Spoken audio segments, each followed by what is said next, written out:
I was recently talking with another producer, and we were discussing multi-band processing in live, and I'm going to show you the quickest and most efficient and transparent way I have found to do that using EQ3s. I'm going to be using this pad sound as our basis. Let's just have a listen to that.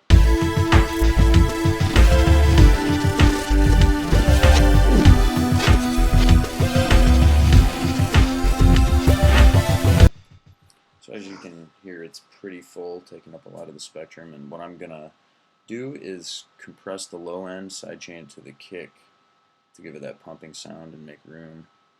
I'm going to add a chorus to the mid-range to give it some movement and depth, and I'm going to gate the high end, sidechain it to my percussion track, add some delays to give it some rhythm.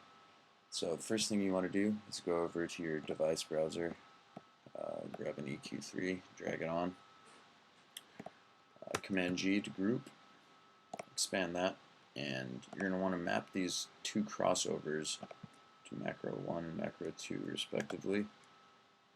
Let's turn these up to values I think will be useful, say about 400 and about 1.5K. So the reason I did that before duplicating these and making a chain is once you option drag into the chain window here, these will already be mapped. So now all of your separate chains will have identical crossovers. You won't have to mess with that. Let's rename these to low, middle, and high. For the low chain, disable the middle and high. For the middle, disable the low and high. For the high, disable the low and middle. And for some extra volume control, I'm going to map these to 3 on the bottom row. Rename these low volume, mid volume, and high volume. Set these all to 0. And now you have a totally transparent 3-band splitter. Basically, it splits your audio signal into 3 bands that can be independently processed.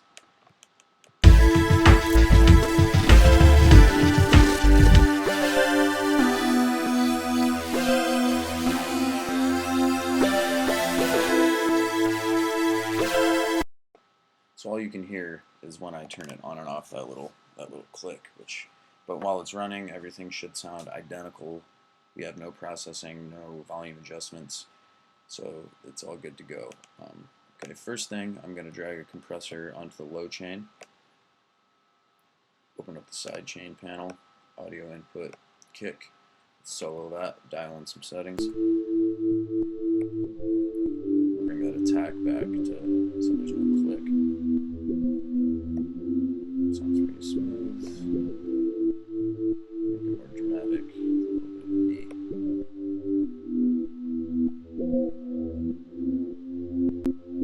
Turn that up so it just grabs the little bit of that mid-range.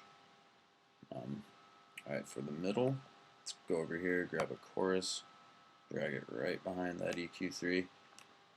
Let's dial in some settings.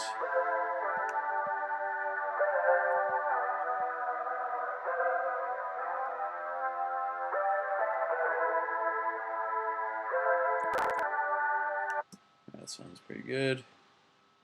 Alright, now for the high chain, let's grab a gate, drop it down, simple delay, drop it down, solo that, and let's turn this delay off just so we can hear what the gate is actually doing once we sidechain it to my percussion track, which is called chopped beat.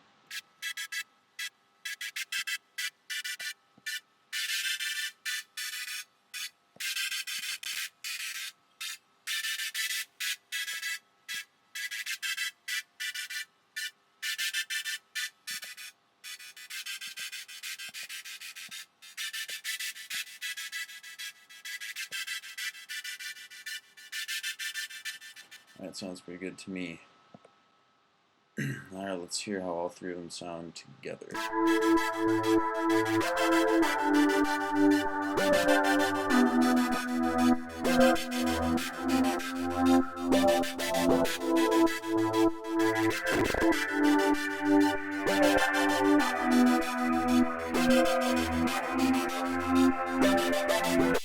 Alright, that sounds pretty good. And the cool thing about this, you can automate these crossovers. So let's say you wanted to get most of the signal going through that compressor for, half a bar, or you wanted to put everything through that gate delay chain that I have. You could turn this, you could go up to the automation, and over the course of the last bar, you could, slope it down so everything's going through that. And for, the first 2 bars, you could go down here and slope it up so then everything gets kind of compressed there and it drops back down.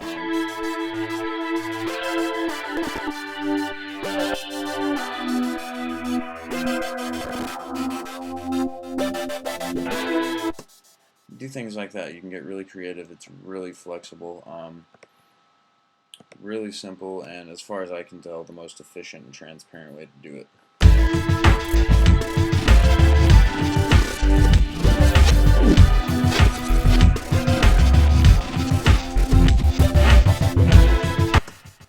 So thanks for watching. I hope you find this technique useful and enjoy.